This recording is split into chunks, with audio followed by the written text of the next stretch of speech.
Hi hello friends, ಹೇಗಿದ್ದೀರಾ? ನಾನು ನಿಮ್ಮ ಪ್ರೀತಿಯ ರೂಪ. ಕುಂಬಾಸ್ ಕಿಚನ್ಗೆ ನಿಮಗೆಲ್ಲರಿಗೂ ಸ್ವಾಗತ.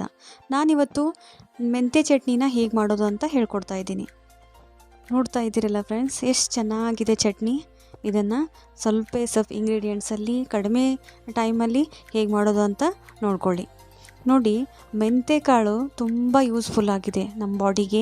ನಮ್ಮ ಮಲಬದ್ಧತೆಯನ್ನು ಕಡಿಮೆ ಮಾಡುತ್ತೆ ಮತ್ತು ಕೂದಲು ಉದುರುವುದನ್ನು ನಿಲ್ಲಿಸಲಿಕ್ಕೆ ತುಂಬ ಸಹಾಯಕಾರಿಯಾಗಿದೆ ಫ್ರೆಂಡ್ಸ್. ಅದೇ ಅಲ್ಲದೆ ಮೆಂತ್ಯನ ದಿನ ತಿನ್ನುತ್ತಾ ಬಂದರೆ ಬೆನ್ನು ಸಹ ಕಡಿಮೆ ಆಗುತ್ತೆ. ಅದೇ ಅಲ್ಲದೆ ಬಾಣಂತಿಯರಿಗೆ ಈ ಮೆಂತ್ಯ ಚಟ್ನಿನ ತಿನ್ನಿಸೋದ್ರಿಂದ ಎದೆ ಹಾಲು ತುಂಬ ಚೆನ್ನಾಗಿ ಬರುತ್ತೆ ಅಂತ ನಮ್ಮ ಅಮ್ಮ ಹೇಳ್ತಿದ್ರು ಫ್ರೆಂಡ್ಸ್. ನೋಡಿ, ಈಗ ಮೊದಲು ಏನೇನು ಮಾಡೋದು ಅಂತ ನೋಡ್ಕೊಳ್ಳಿ. ನೋಡಿ, 2 ಚಮಚದಷ್ಟು ಮೆಂತ್ಯ ಕಾಳನ್ನು ರಾತ್ರಿ ನೆನೆಸಿಟ್ಬಿಟ್ಟು ಈಗ ತೊಗೊಳ್ತಾ ಇದ್ದೀನಿ. 2 ಸ್ಪೂನಷ್ಟು ಮೆಂತ್ಯ ಕಾಳು ತೊಗೊಂಡ್ರೆ 4 ಜನಕ್ಕಾಗೋಷ್ಟು ನಾವು ಆರಾಮಾಗಿ ಚಟ್ನಿಯನ್ನು ಮಾಡ್ಬೋದು. ನೋಡಿದ್ರಲ್ಲ ಫ್ರೆಂಡ್ಸ್, ಮೆಂತ್ಯ ಕಾಳನ್ನು ಒಂದು ತಟ್ಟೆಯಲ್ಲಿ ಹಾಕ್ಕೊಂಡಿದ್ದೀನಿ. ನಂತರ ರುಚಿಗೆ ತಕ್ಕಷ್ಟು ಉಪ್ಪನ್ನು ಹಾಕ್ಕೊಳ್ತಾ ಇದ್ದೀನಿ. ನಂತರ 1/4 ಚಮಚದಷ್ಟು ಜೀರಿಗೆಯನ್ನು ಹಾಕ್ಕೊಳ್ತಾ ಇದ್ದೀನಿ. ಆಮೇಲೆ ಸ್ವಲ್ಪ ಹುಣಸೆ ಹಣ್ಣನ್ನು ನೀರಲ್ಲಿ ನೆನೆಸಿಟ್ಬಿಟ್ಟು ಆಮೇಲೆ ಹಾಕ್ಕೋಬೇಕು.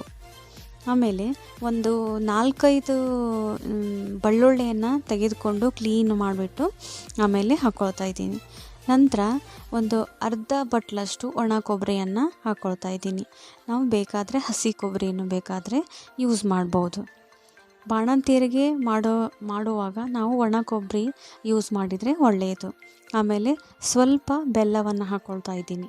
ಆಮೇಲೆ 2 ಚಮಚದಷ್ಟು ಅಚ್ಚ ಖಾರದ ಪುಡಿಯನ್ನು ಹಾಕ್ಕೊಳ್ಬೇಕು. ಖಾರ ಬೇಕಾದರೆ ಹೆಚ್ಚು ಕಡಿಮೆ ಮಾಡ್ಕೋಬೋದು. ನಂತರದ ಇಂಗ್ರೀಡಿಯೆಂಟ್ ಅಂದರೆ ಕರಿಬೇವು ಎಷ್ಟು ಹಾಕ್ತೀವೋ ಅಷ್ಟು ಒಳ್ಳೆಯದು. ಮೇಲ್ಗಡೆ ಹಾಕಿದರೆ ಮಕ್ಕಳೆಲ್ಲ ತಿನ್ನೋದಿಲ್ಲ. ಹೀಗಾಗಿ ಚಟ್ನಿಯಲ್ಲೆಲ್ಲ ಯೂಸ್ ಮಾಡುವಾಗ ಜಾಸ್ತಿನೇ ಹಾಕೋದು ಒಳ್ಳೆಯದು. ಕೊತ್ತಂಬರಿನೂ ಬೇಕಾದರೆ ನಾವು ಯೂಸ್ ಮಾಡ್ಕೋಬೋದು. ಆಮೇಲೆ ಇದನ್ನು ಒಂದು ಮಿಕ್ಸಿ ಜಾರಿಯಲ್ಲೇ ಹಾಕಿ ಸರಿಯಾಗಿ ಗ್ರೈಂಡ್ ಮಾಡಿದ್ದೀನಿ. ಗ್ರೈಂಡ್ ಮಾಡುವಾಗ ಸ್ವಲ್ಪ ನೀರನ್ನು ಬೇಕಾದರೆ ಹಾಕ್ಕೋಬೋದು.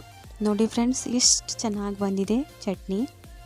ಇದು ತುಂಬ ಈಸಿಯಾಗಿರೋ ಚಟ್ನಿ ಮತ್ತು ತುಂಬ ನಮ್ಮ ಆರೋಗ್ಯಕ್ಕೆ ಒಳ್ಳೆಯದು ಅಂತ ನಾವು ಹೇಳ್ಬೋದು.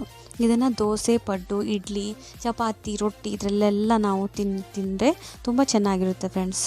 ಓಕೆ ಫ್ರೆಂಡ್ಸ್, ನೋಡಿದ್ರಲ್ಲ, ಇದು ಈಸಿಯಾಗಿರೋ ರೆಸಿಪಿ ನಿಮ್ಗೆ ಇಷ್ಟ ಆಗಿದ್ದರೆ ಚಾನಲ್ನ ಲೈಕ್ ಮಾಡಿ, ಶೇರ್ ಮಾಡಿ ಮತ್ತು ಸಬ್ಸ್ಕ್ರೈಬ್ ಮಾಡಿ. ನಿಮ್ಗೇನು ಅನಿಸುತ್ತೆ ಅಂತ ನನಗೆ ಕಮೆಂಟ್ ಬಾಕ್ಸಲ್ಲಿ ತಪ್ಪದೆ ತಿಳಿಸಿ friends. Okay friends, take care.